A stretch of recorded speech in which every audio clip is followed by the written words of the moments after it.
Hi there, my name is Cudabear. I've been playing RuneScape on and off for about 16 years now. During that time I've had lots of different kinds of restricted accounts, but I've never played an unrestricted main since 2011. That will change today. My goal is to build my new account to endgame content as fast as possible via routing and macro efficiency. Are you ready to jump in? Let's continue with Macroefficient Main. Hello everyone and welcome back to Macroefficient Main. So in the first episode we did mostly questing, and in this episode we're going to be doing mostly questing. Yeah, questing is probably going to be the first good number of episodes of this series. There's really no reason not to just jump right in and do as many quests as you can, as many of them give very good experience rewards that even allow you to complete later quests that have a crafting requirement. So let's go ahead and jump in. I'm going to get started today with the observatory quest. Let's do it.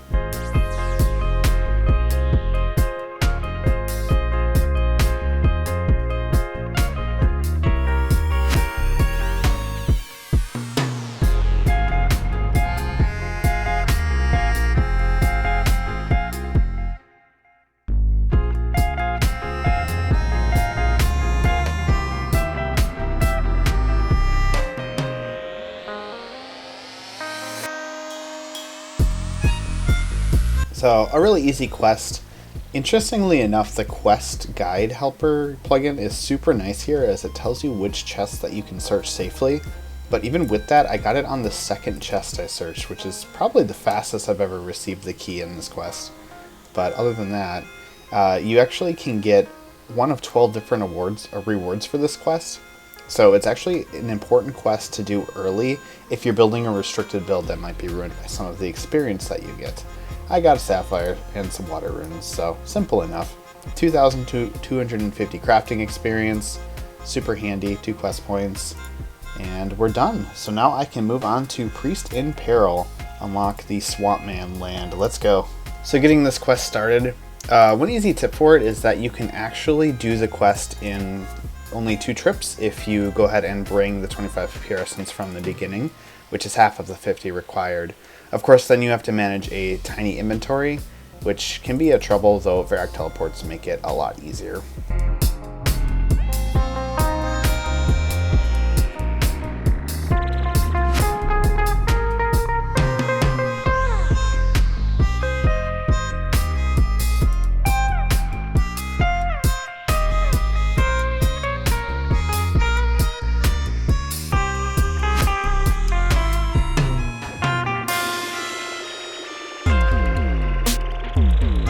Alright, that's Priest in Peril. I've unlocked Morytania, though I probably won't be going there for a little while.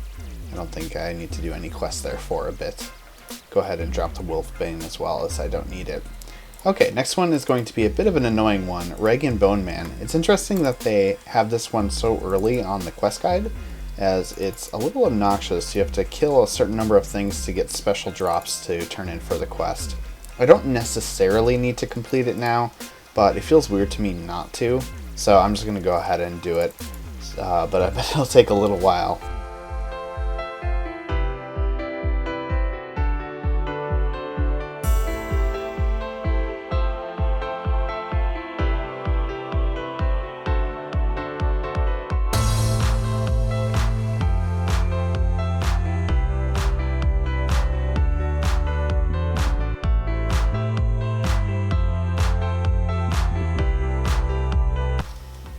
This is definitely one that I remember being a lot worse than it was. I haven't done this quest in probably 10 years, but it was actually pretty straightforward.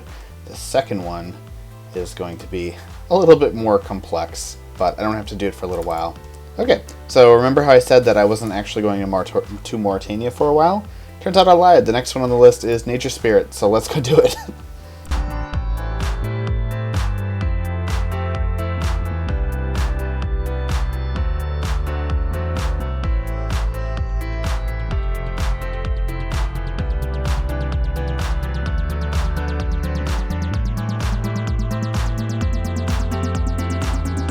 I actually find this quest a little annoying. I don't really like doing the whole ghast thing with the Gertrude pouch, but it is a very critical quest. This actually opens the door to so many powerful unlocks, and definitely one that's worth getting out of the way as early as possible. So glad to have it done.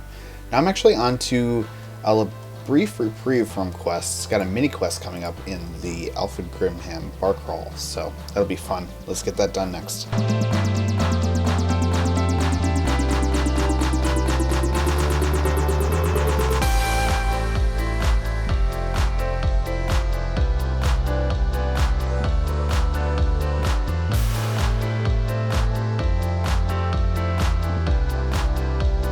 Alright, that's the end of the bar crawl.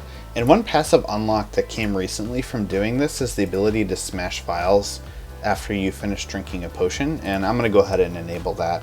I think that's a very handy quality of life upgrade. I've been dropping these stupid stamina potion vials all over the place. So next is actually Scorpion Catcher. The quest guide recommends to start Dragon Slayer 1 before doing it in order to be able to equip an anti-dragon shield. So I'm going to go ahead and do that and then do Scorpion Catcher.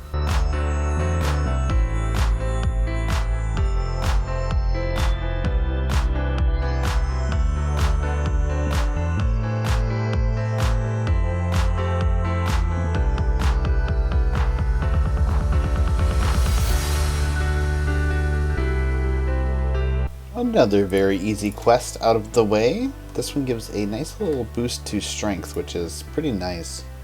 Glad to have that reward. So next is actually on to Plague City and then Biohazard, two that I probably would have done sooner had I reviewed this list a little bit better. There's a couple times where I would have enjoyed being able to teleport to Ardougne, and I didn't really need any other requirements for these quests, but they're on the list now, so they'll be what we do next.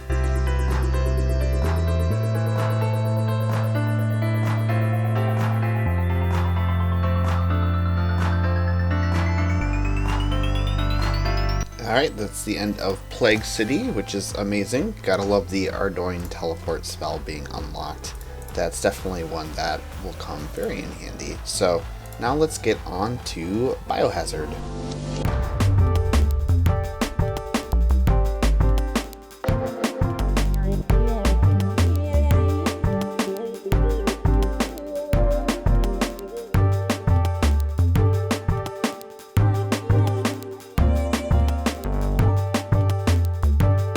Alright, so here is the end of Biohazard, which very nicely will give us a small thieving experience reward. 1200 experience, which is pretty nice. I'm actually going to go ahead and take a quick break from the questing to do the Ardougne Easy Diary, as I feel like that would be pretty useful. Definitely not as useful as it is on an Iron Man, as I could just buy Ardougne teleport tablets whenever I want to get here quickly. But having the cape would still be nice. It gives a decent prayer and magic bonus, and I think it's worth going out of the way for right now as I have all the requirements. But before we do that, I'm going to go ahead and get a small upgrade for combat, and you'll see what that is.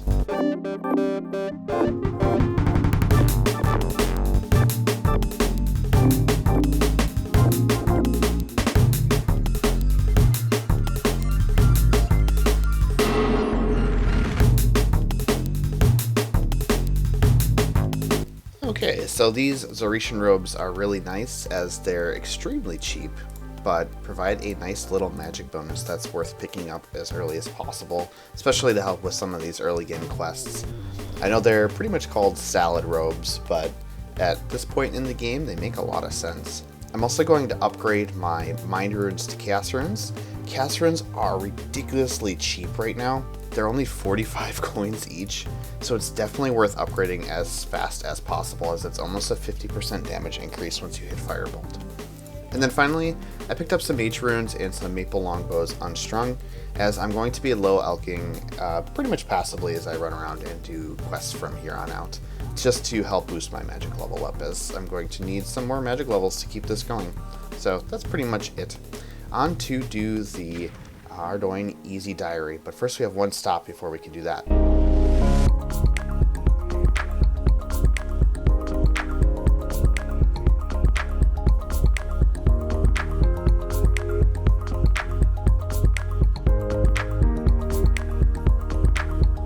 Okay, that's the end of Fight Arena. A nice easy quest with another massive attack experience reward. putting me all the way up to 40, which means I can already equip rune weapons, and I basically have done no melee training, which is incredible. Also, all the way up to 21 thieving, which should hopefully be enough to get the rusty sword from ham members. I'm hoping. It's still pretty low. If it takes me too long, I'll bail. Again, the cape being not incredibly useful for a main account, but still I think worth getting. So here we go. There we go. Got the rusty sword. Wasn't too terrible. Only really here about 10 minutes or so. And got a couple saving levels out of it, which is pretty nice. Let's go ahead and knock out the Artie Easy Diary.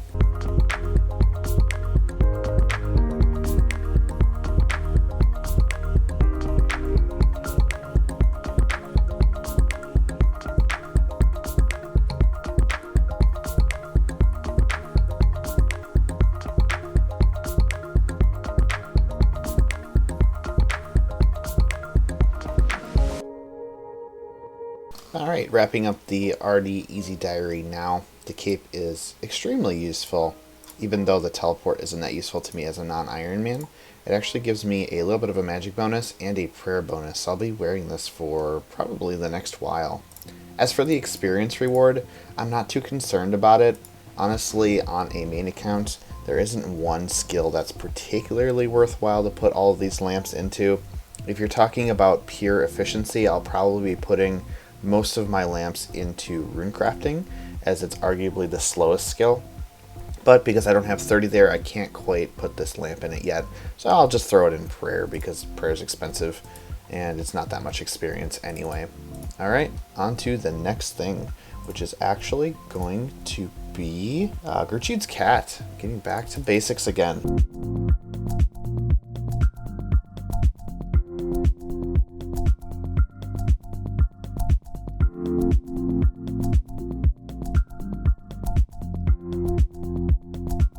Turning in Gertrude's cat here, a very classic quest, very easy as well, and gives the nice reward of being able to raise kittens, which I will immediately start raising, as it's definitely worthwhile to do, as you need a grown cat for a couple of quests later on.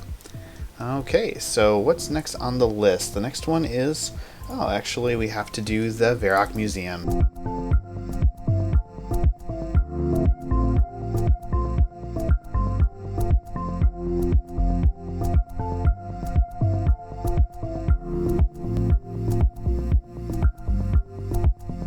Definitely something that is made super easy with RuneLight. Tells you the exact answer of all the questions.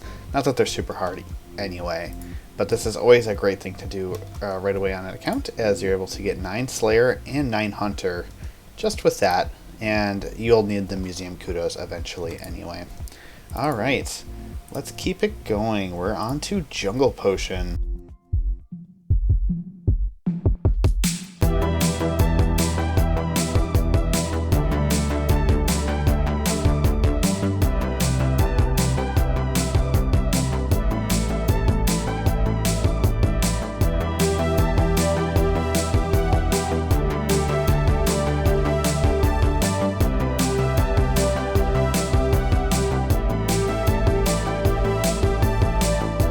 Alright, there's the end of Jungle Potion.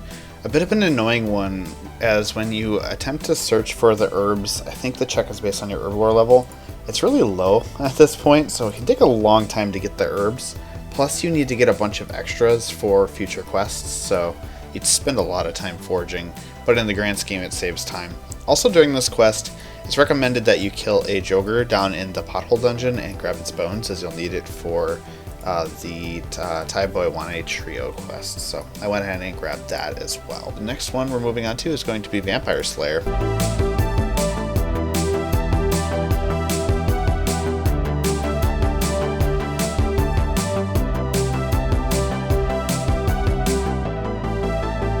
Alright, there's Vampire Slayer done. Another classic quest, another attack level. Gotta love the free attack experience. So Ernest the Chicken is actually pretty far down the list, but I'm going to go ahead and knock it out as long as I'm here. I guess they want you to do it later on when you are doing Animal Magnetism, but I don't really see a reason not to just do it now. So I'm going to go ahead and take care of it, and that'll be the next quest.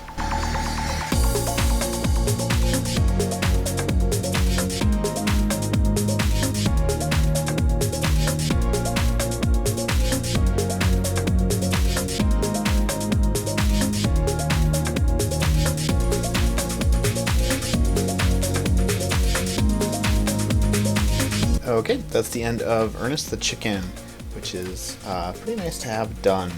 So next is on to Porcine of Interest, which is a really new quest. I have done it once before, but just the once, so it'll be interesting to do again.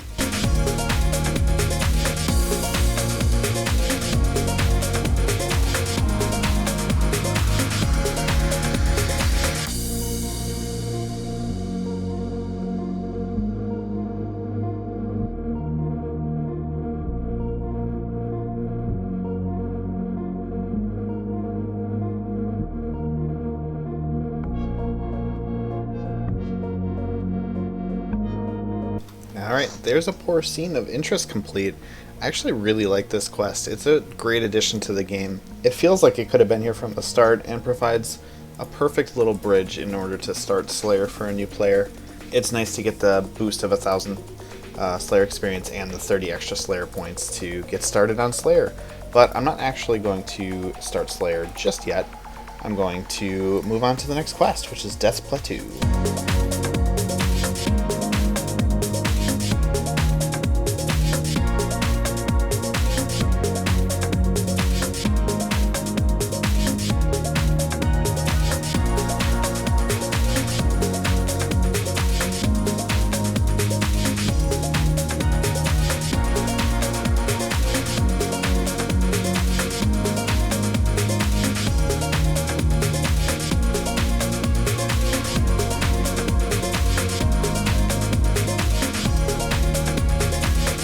Alright, Death Plateau complete. Another good attack experience reward. Some steel claws that I don't know if anyone actually even keeps.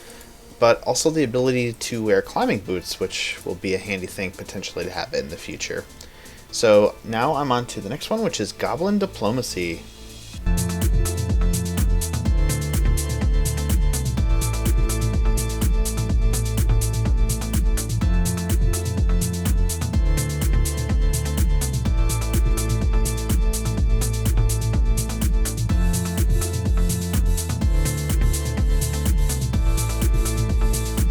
Alright, Goblin Diplomacy complete. Another super easy quest knocked out of the way. Alright, the last one for today will be Queen of Thieves. And this is where that 20% favor certificate from client of Corend comes into play, as without it I wouldn't be able to get the favor in Piscarius. And you also need 30 crafting in order to gain favor there at all, so it's definitely worth throwing into that house. But I'm going to be off to actually do the quest. Let's do it.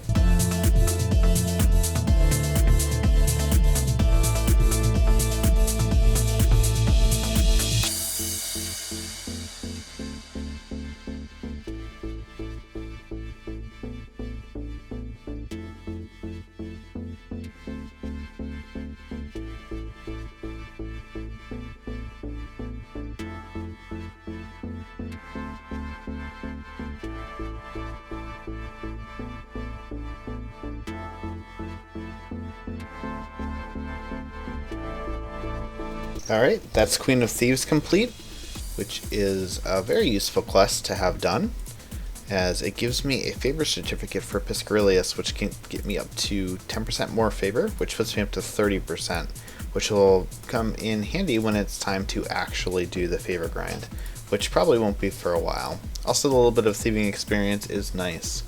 So, next on the quest chart, I actually have to do a little bit of scaling. But I think I'm going to go ahead and save that for next time. Oh, and during the quest, I actually got 35 magic. I guess I can make it 36 just by doing this. And that's pretty nice because that gives me the ability to cast Firebolt. That's a really powerful and cheap spell. It hits up to 12. And again, because Chaos Runes are so cheap, that'll be my go-to damage dealer for a good while here. So just out of curiosity, I wanted to check and see how long it's taken me so far. So I've spent just under 9 hours so far doing everything that you've seen. Looking at the quest points, up to 66, and here are the stats. So the stats don't look too impressive right now, but a lot of the quests that you do early on give you relatively small experience rewards that still give you a decent boost in starting level and saves you a lot of time. But of course, thank you so much for watching. I hope you're enjoying the series so far. I am having a blast having a chance just to experience the game in an efficient way and just experience all of the content without worrying about ruining my restricted build. It is incredibly fun, and I hope you're having fun too. If you liked the video, please leave a like, subscribe, comment, let me know that you like it. I'm definitely having fun making content, and I don't plan to slow down soon. In the next episode, we'll likely get that skilling out of the way that we need to do to get to the next couple quests, and then we'll keep going. Honestly, we have a long way to go on these quests. Alright, that's it for me. Take care, everyone, and I will see you in the next one.